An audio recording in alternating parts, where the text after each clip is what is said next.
Welcome back. With the federal government shutdown and SNAP benefits running out in just a couple of days, Governor Hochul declared a state of emergency here in New York. Now, the move unlocks millions of dollars to fund food distribution centers across the state. Hochul says the federal government gives the state $650 million a month for the programs that fund these food banks and food distribution centers.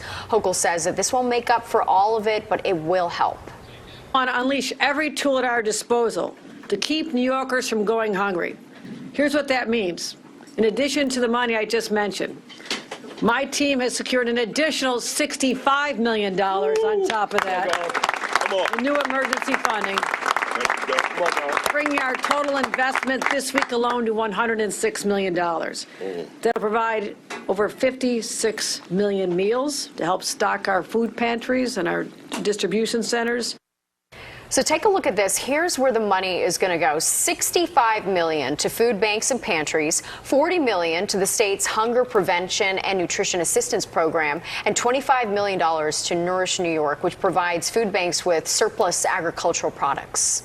And here in the city, nonprofits are bracing for a potential SNAP shutdown. The Child Welfare Association, JCCA, says most of its families depend on public assistance and they don't have the means to stock up on groceries. So the CEO of JCCA, Marie Scalia, joins us now to tell us what they're doing right now. Thank you so much for being here. Thank you for having me. It's obviously a tough time for these families and kids in need. So tell us and tell our viewers what JCCA is doing just to kind of soften that blow a bit. Yeah, thank you. Right now, we're just starting our own drive to raise money so that we can help the families and children that we serve.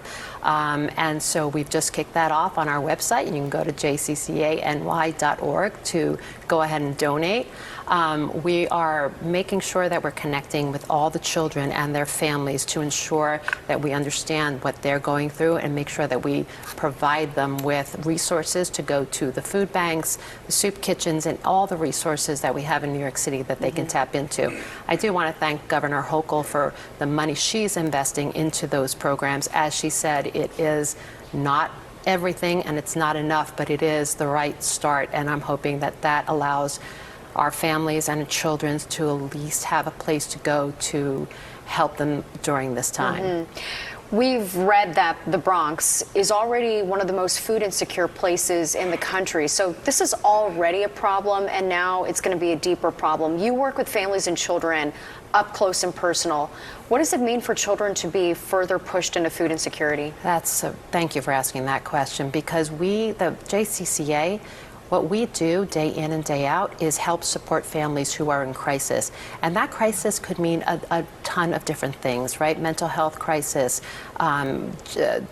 domestic violence incidents within the home. So we have over 37 programs. And in that, we help stabilize the children so that they can stay in their families. By removing this program, by having families have to worry about where their food is going to come from and not being able to put food on the table, further destabilizes them and it forces them to have to make really tough decisions when they're already dealing with a ton of other things that they have to contend with day in and day out. You've been around the system for many years with child welfare, social services on the other half, and starting this job fairly new, but overall, what you see that the city has done to help kids and families in need, where's the biggest issue that could be fixed, whether that comes from federal funds or whether that comes from the city really leaning in a bit more? Yeah. So this is really a federal government issue, right? You'll hear Governor Hochul say that this is something we as a society have determined, that we have built this program. Every American understands that to have families and particularly children go hungry is untenable. It is not imaginable for us in this day and age. So we built the SNAP program. That is what it's there for. And the federal government has chosen not to fund this program, which I will tell you they can do. They can carve this out of this entire shutdown and provide the November benefits while the shutdown is continuing. So what can people do? Let's have everyone, because this is a bipartisan issue, let's have everyone understand and reach out to our federal government to understand why they're not doing more. Get to the table, make this happen. The JCCA families and children that we serve, they're already at a critical impasse in their lives. To have this be one more thing they have to to worry about is unconscionable Yeah. at this time. Well, Anne Marie, we appreciate you coming on here and shining a light on the very important work that you do. Thank you so much. Thank you. Yeah.